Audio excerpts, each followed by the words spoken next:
Okay, I know it's a bit of a meme that I'm in my homeless arc and that I'm a bit of a mess, don't shower, but this is not my side of my room, okay? My brother's about to move out and he's cleaning like he's getting stuff ready. Don't judge me. Anyways, with that disclosure out of the way, we're going to be talking about one of the biggest podcasts in the world that has shaped YouTube podcasts as a whole. And by that, I mean I'm talking about the Trash Taste Podcast. If you don't know, this podcast begins all the way back in early YouTube, sometime in there, whenever the first AniTubers were coming out, and I was with the YouTuber Duda. That's because he started the foundation of AniTube, and he's actually one of the members of this podcast. What he did was he just made anime reviews, and people watched, I guess. I mean, they're pretty good, and he was able to stay around for about 15 years, I believe, which is an accomplishment. Now we got Joey the Anime Man, not to be confused with Mr. Anime, which he has been confused with in the past. He also started out making anime reviews, but now has shifted towards more Japanese-centric content. And he's just doing his own thing. He also has his own clothing brand. He's kind of lit. And then we got Connor, aka Sea Dog BA, aka Connor Dog Virginia, aka British Ludwig, aka Other.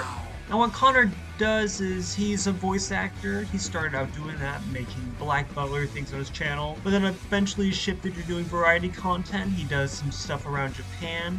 He streams a lot. And he does basically whatever his monkey heart tells him to do. And then the three came together. They all eventually moved to Japan, and they're like, what if we start a podcast? And so they did, creating what is now known as the Trash Taste Podcast.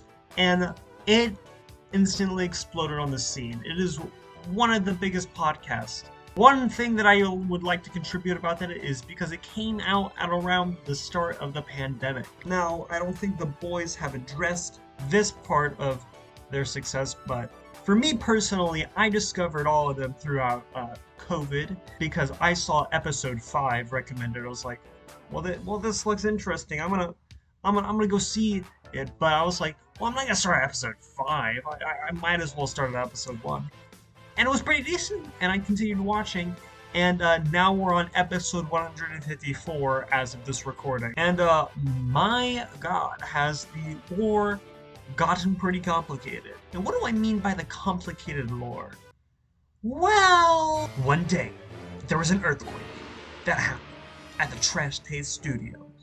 But, in an alternate timeline, Garnt, Connor, and Joey were all there. But Connor and Joey did not survive the earthquake. And so, Garnt went through several timelines, destroying several of them, becoming Dark Garnt just to revive Connor and Joey, making Dr. Jelly and Dr. Ligma attacking Dark Garnt to help save the multiverse of trashiness. This is otherwise known as the Dark Timeline, and the lore is too complicated for me to recite off the top of my head, so I'm not going to go in depth of their lore. But I'm just gonna say, here's the chart right here in my hand. It looks bigger than Fate's lore, so take this with a grain of salt. I can see that you cannot understand any of it, but yeah, that's how complicated it is. And other than having this ridiculous lore that the fans created, they've had a variety of guests to get a bunch of opinions on the show. Of course, considered as a YouTuber podcast, and they are friends with a lot of YouTubers, we do have a bunch of YouTubers as guests on these podcasts. Now, because they're anime YouTubers, you're probably thinking, oh, it's probably just anime YouTubers on this podcast. And it did start out with Japan anime type YouTubers on that. But they've gotten some of the biggest names like PewDiePie, Jacksepticeye, Voice Critical, and so many more that I can't think of off the top of my head. And they've also gotten insights into the anime industry, which I don't think a lot of anime podcasts have done. I just remember like 2 weeks ago they did an interview with Studio Orange, which I think that was pretty cool. They've also done a bunch of hentai artists. That's pretty cool. And there's like 50 plus guests that have been on this show. It's crazy to see how many. Whenever I say they changed the landscape of podcasts like I did earlier, what do I mean by that? Well, I can tell you several YouTubers have taken influence from Trash Taste's thumbnails, for example.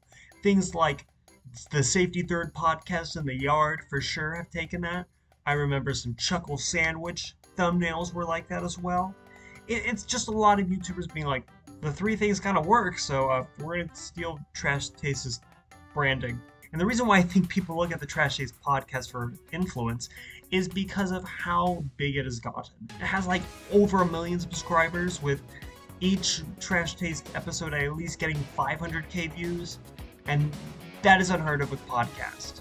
And to people like me who didn't know who they even were before the podcast even started, that's pretty good numbers. And they were pulling this in from the beginning. It wasn't like, oh, maybe after like a few years. No, this was like hitting the ground running, bam.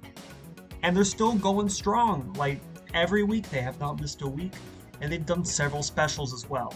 I haven't mentioned the specials, but the specials are basically Trash Taste Outside, where they basically take a task and they do it. Things like them going drifting, or cycling, or cooking, or road tripping, or their tour across America. Which, by the way, they've toured across America, and they also are about to tour in Europe. Get your tickets now. Why am I promoting it? I don't know. I didn't even see the tour in America live. I watched the recording. I bought the ticket early on.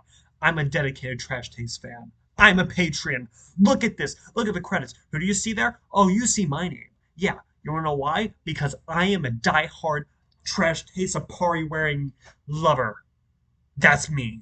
The boys have done a lot of crazy things because of this podcast. It has helped propel them to new heights because of the audience they've gained from it. And it makes them be seen as not just Sea-Dog, Gigguk, and Joey the Anime Man. Take off the Anime Man. Take off Gigguk. Take off Sea-Dog VA. And you just got Joey, Gart, and Connor. But yeah, that's Trash Taste. That's my brain dead thoughts about what made Trash Taste cool. Did it make sense? I don't think so, but hopefully you did. And I will see you in tomorrow's video. Peace out, home sickles.